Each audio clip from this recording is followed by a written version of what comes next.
ایک حدیث میں آتا ہے کہ دو لوگوں کی نمازیں ان کے سروں سے اوپر نہیں جاتی، ادھر ہی رہتی ہیں ان کے پاس ہی، یعنی قبول نہیں ہوتی مراد ہے۔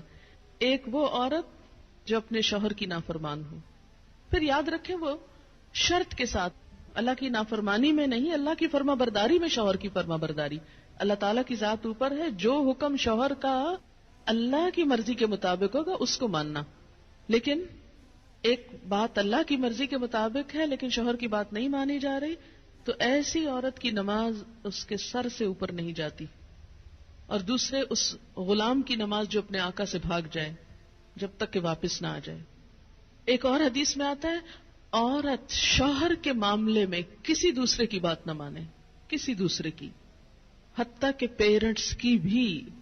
آپ کو پتا ہے کہ والدین کی اطاعت فرض ہے۔ اللہ تعالیٰ نے قرآن پاک میں کیا کہا؟ اللہ کی عبادت کرو اور ماں باپ کی بات مانو۔ لیکن جب ایک عورت کی شادی ہو جاتی ہے تو اب اس کے لیے اس کا اصل گھر کون سا ہے؟ شوہر کا گھر ہے، اور اب اس کے لیے والدین کی اطاعت سیکنڈری ہے، شوہر کی اطاعت نمبر 1 ہو گئی ہے۔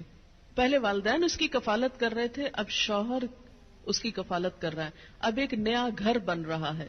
اس کے ڈسپلن میں کیا ہے کہ بیوی شوہر کی بات مانے، نہ کہ میکے کی ڈکٹیشن لیتی رہے روز ٹیلی فون پر، کیونکہ بہت آج کل جتنے کمیونیکیشن کے ذرائع بڑھ گئے اتنے ہی مسائل بڑھ گئے، اور اس کی ایک بنیادی وجہ کیا ہے کہ اچھے مشورے تو کم ہی ملتے ہیں، زیادہ تر ٹیلی فون بھی غیبت پروموٹ کرنے کا ذریعہ بن گئے۔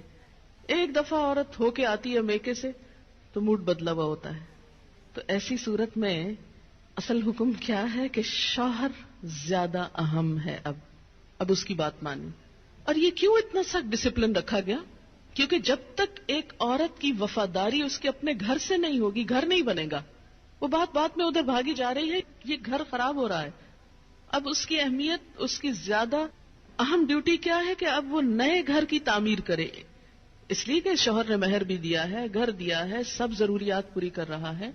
اب آئندہ اللہ تعالیٰ نے ایک نئی نسل لانی ہے، ان کی تربیت ہے، ان کا کام ہے، اتنی ذمہ داریاں آنے والی ہیں۔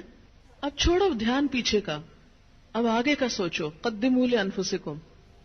تو اس لیے، اور اللہ سے بڑھ کر ہمارے لیے مہربان، ہمارے لیے محبت کرنے والا، 70 ماؤں سے بڑھ کے پیار کرنے والا اور کون ہو سکتا ہے؟ یہ مشورے وہ ہم کو دے رہا ہے، یہ رہنمائی وہ ہمیں دے رہا ہے، جو بظاہر ہمیں کڑوی نظر آتی ہے لیکن اسی کڑوی گولی میں شفا ہے۔ تیسری چیز